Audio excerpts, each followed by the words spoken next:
आप सभी का पाथ फाइंडर्स बाय अनअकैडमी पे स्वागत है।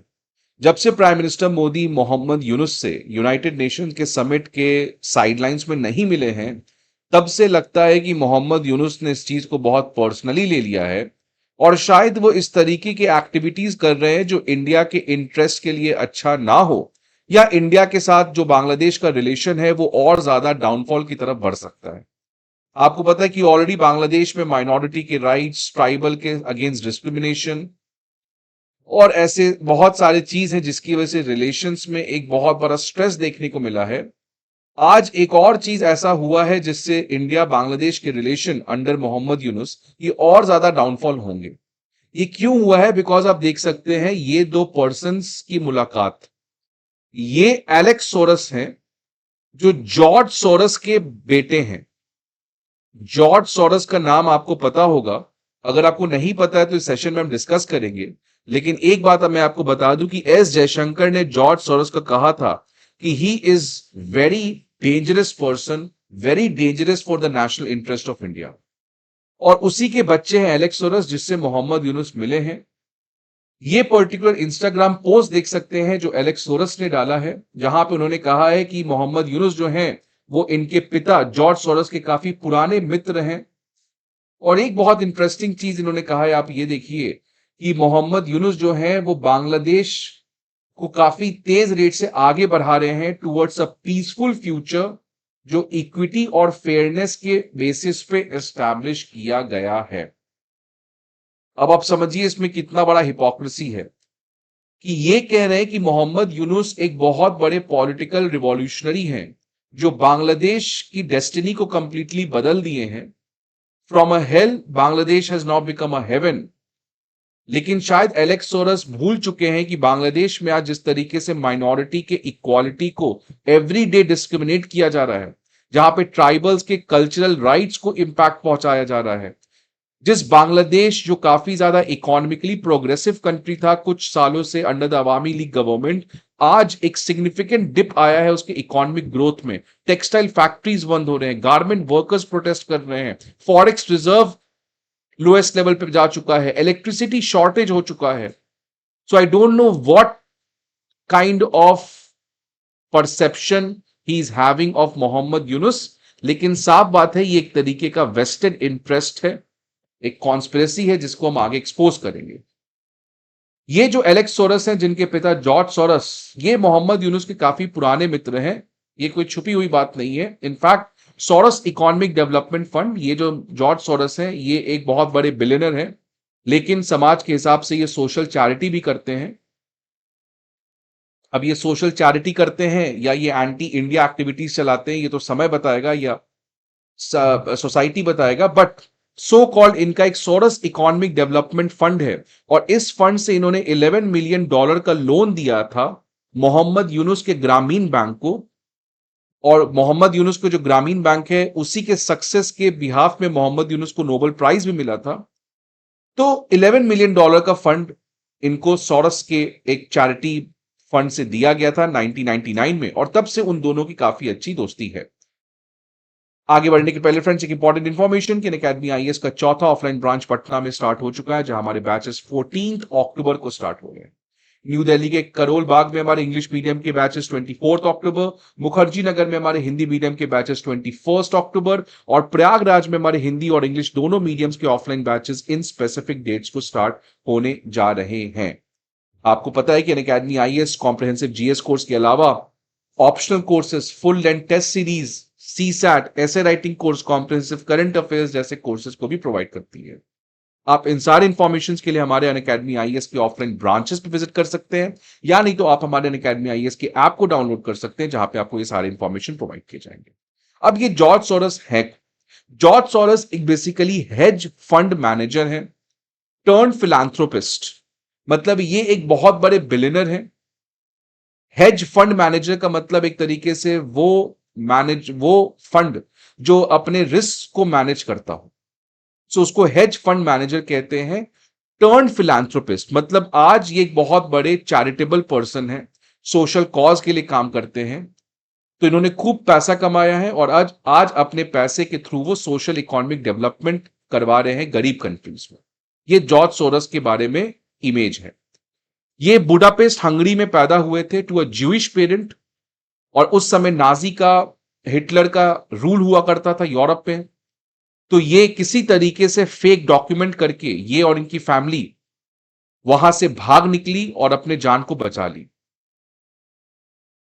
अब क्यों आखिरकार ये कहना सही होगा कि जॉर्ज सोरस जो है वो इस करंट गवर्नमेंट के, खासकर जो करंट रूलिंग गवर्नमेंट है एनडीए की, उसके काफी ज्यादा ये अगेंस्ट रहे हैं हमेशा से।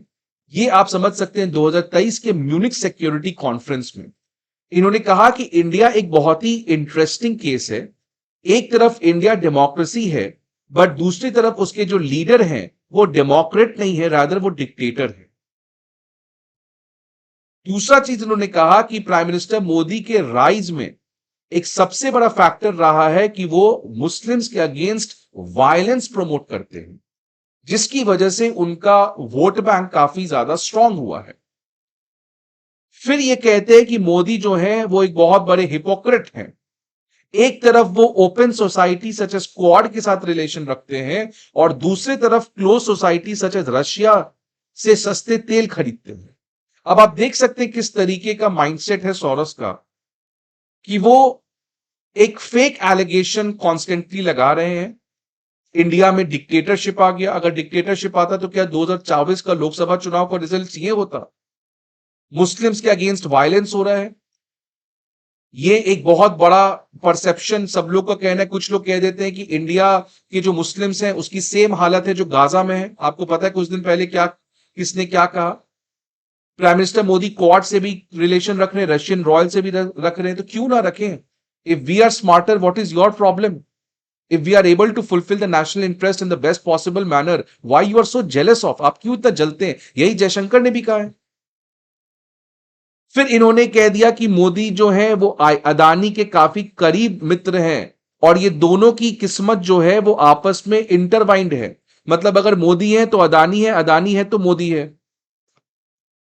अदानी का स्टॉक मैनिपुलेशन आपको पता है, हिंडनबर्ग का वो पूरा कंट्रोवर्सी, और इनका कहना था कि मोदी साइलेंट है। सो ये सारे allegations already prime minister Modi और करंट गवर्नमेंट और जितने भी इंडिया के बिजनेस टाइकून हैं उस पर इस तरीके के लगाते हैं। इसी के अगेंस्ट एस जयशंकर जी का बहुत स्ट्रांग रिबटल आता है।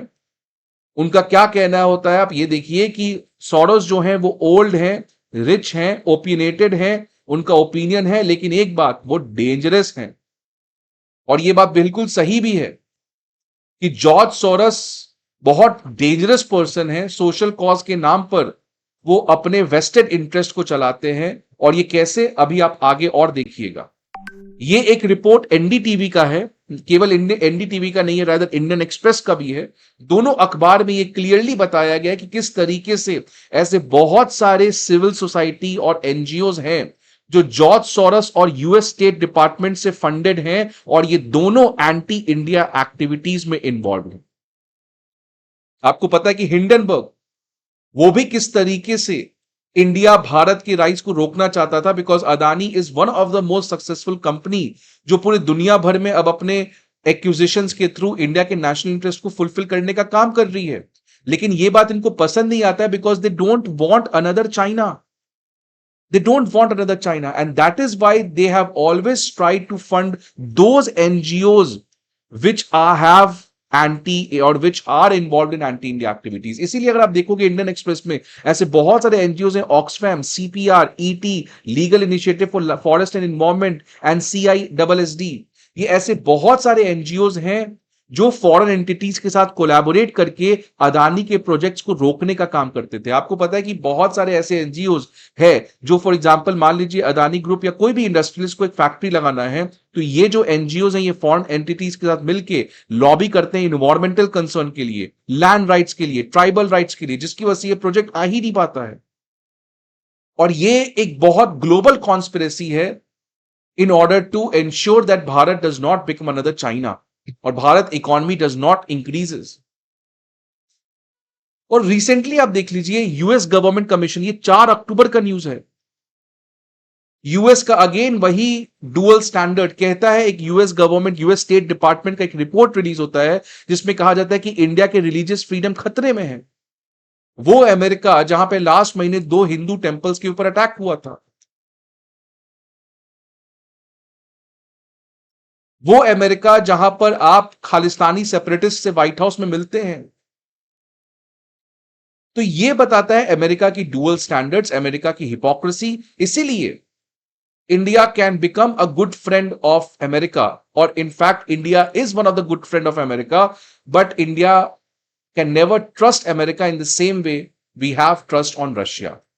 एंड दैट इज बिकॉज कि अमेरिका और ये सारे लोगों का जो वहां पे रहते हैं, इनका हमेशा से एक वेस्टेड इंटरेस्ट रहा है भारत को राइज के रोकने का। नहीं तो क्यों अमेरिका पाकिस्तान को F-16 प्रोवाइड करता है? क्यों अमेरिका बांग्लादेश में इस तरीके से तख्ता पलट करता है? आप देख सकते हैं ये टिम वॉल्ट्स, ये भी मोहम्मद यूनुस से मिले हैं जॉर्ज सोरस के एलेक्स सोरस के मिलने के पहले। और ये कौन है? डेमोक्रेटिक कैंडिडेट, डेमोक्रेटिक पार्टी के वाइस प्रेसिडेंशियल कैंडिडेट। ये वही डेमोक्रेटिक पार्टी जिसके लीडर अभी जो बाइडेन, जिससे मोहम्मद यूनुस यूनाइटेड नेशन में मिले और क्या खूब दोस्ती देखने को मिली। तो ये ग्लोबल कॉन्स्पिरेसी को एक्सपोज करना बहुत जरूरी है। If Bharat needs to rise, then Bharat has to be also sure and Bharat also has to be confident enough to fight against these vested interests, और ऐसे vested interests हमेशा से आएंगे इंडिया के रोकने को। ये इंडिया का इंटरनल मैटर है, हमारा डेमोक्रेसी चल रहा है कि नहीं चल रहा है, अदानी ग्रुप ने रेगुलरिटी किया है कि नहीं किया, this is our internal matter. We have a independent parliament, we have a independent judiciary, we have all the independent autonomous bodies, they are there to take care of it. You don't need to scold or give us moral lecture sitting outside eating a popcorn enjoying the movie just in order to ensure that India becomes an entertainment for you all. So I hope कि आपको video अच्छा लगे तो like करिएगा। See you again in the next video. Till then, goodbye, take care and best wishes.